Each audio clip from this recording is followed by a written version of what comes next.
केंद्र सरकार ने नेशनल पेंशन सिस्टम यानी एनपीएस में बड़ा बदलाव किया है। बदलाव के तहत एनपीएस के पैसों की इक्विटी में निवेश विकल्प की लिमिट को 100% तक बढ़ा दिया है। इसके अलावा निवेश के लिए कई और विकल्प भी शामिल किए गए हैं और निवेश की अवधि को घटाकर 15 साल कर दिया गया है। ये सारे बदलाव 1 अक्टूबर से लागू हो चुके हैं। सर से समझते हैं, सर क्या कुछ बड़े बदलाव हुए हैं सर?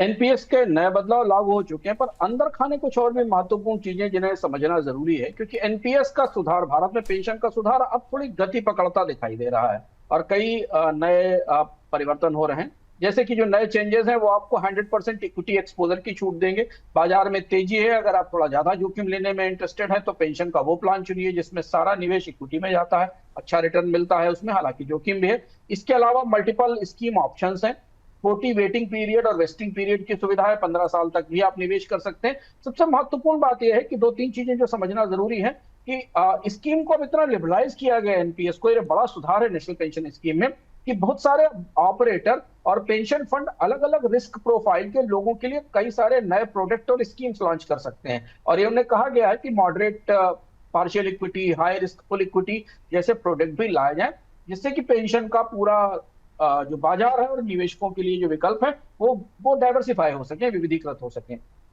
इसके अलावा इन्वेस्टर्स को यह भी इजाजत दी गई है कि वो मल्टीपल पेंशन स्कीम्स रख पाएंगे एक पैन के अंडर में। ये महत्वपूर्ण बात है कि अगर आपका एक पैन भी है तो उसके अंदर आप मल्टीपल पेंशन स्कीम्स ले सकते हैं और उसमें भी मिक्स्ड कर सकते हैं कंजर्वेटिव और एग्रेसिव स्ट्रेटजीज को मिला के, कि थोड़ा पोर्टफोलियो जो है वो आपका सुरक्षित रहे बॉन्ड और डेट में, और बाकी एग्रेसिव पेंशन इक्विटी प्रोडक्ट में रहे।